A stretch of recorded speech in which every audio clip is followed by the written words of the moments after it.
siihen osumia, ei kuitenkaan osu suojuksen läpi. Ja nyt selkeästi Stakala hiipii tonne lähelle.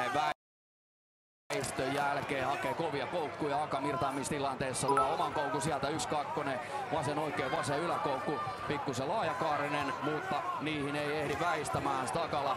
Ja nyt Stakala kyttää pommille paikkaa, tulee tuohon lähelle ja väistöjen jälkeen haluaa lähteä lyömään kovaa, nytetään sinne Akamin vartalo, Akam vasen koukku, Stakala oikea. Hirvittävä tempo näillä herroilla, onko 2 minuutin vai 3 erät? Tuo kello näyttää tossa, että mentäs kolmosia.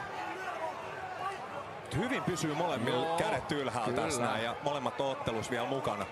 Ja kumpikaan ei ole yhtä antamassa tuumaakaan periksi. Ja nyt siellä pommittaa Stakala osuu korvalle. Nyt sattuu Akamia ensimmäisen kerran isosti. Kyllä on 3 minuutin erät. Miten ihmeessä nämä nuoret herrat jaksaa tällä temmolla. Hyvä väistö. Ja nyt vetää Akami puolestaan. Kunnon heijarikombo sieltä. Saa Stakalankin rauhoittua, kun muutama heijarikiskua molemmille korville. Ja sieltä Akami heti 1-2. Hyvää työtä on molempien valmennus tehnyt. Ja laajakaarisia koukkuja. Nyt vaan paketti kasa. Älä Akami huido, älä huido. Vaan pitää Akaminkin malttaa, ettei lähde sitten ihan tommoseksi grillihuiskimiseksi toi homma. Vaan nyrkkeellä niin kuin tuossa erän alussa. Ja näissä on pahoja paikkoja, jos Stakala pääsee väistämään. Hyvin pommeja osuu Stakala sieltä takaisin. Joo. Pitää suojauksen ylhäällä silloin, kun Akam alkaa huiskia ja antaa sen jälkeen sekunti. Omat sinne perään. Nyt osuu taas Akam. Muutama sekunti jäljellä. Olihan tasainen erä. Hyvä kundi. Kova erä. Tää on viihdyttävä ottelu. Tosi siisti nähdä, että molemmat antaa kaikkensa tuolla.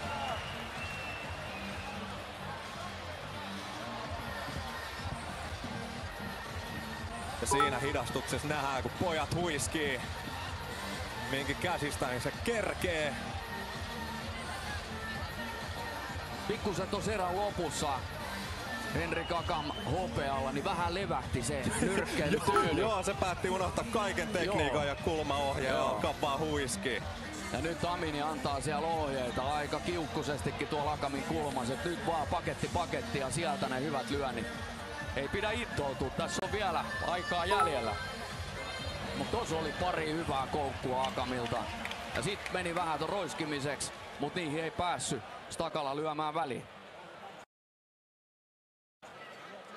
Kyllä tommoset koukut, kun niitä ladataan tuolta selän takaa, niin suojaukseenkin helisee korvissa.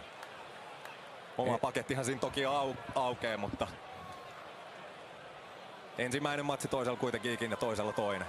Ja hirveä tempohan tässä ottelussa oli, molemmin puolin. Tässä on tahtoa. Niin, kyllä mä tykkään, mä viihdyn oikein hyvin tässä. Eli molemmilla toi peruspohjakunto ja niin sanottu ottelukunto, niin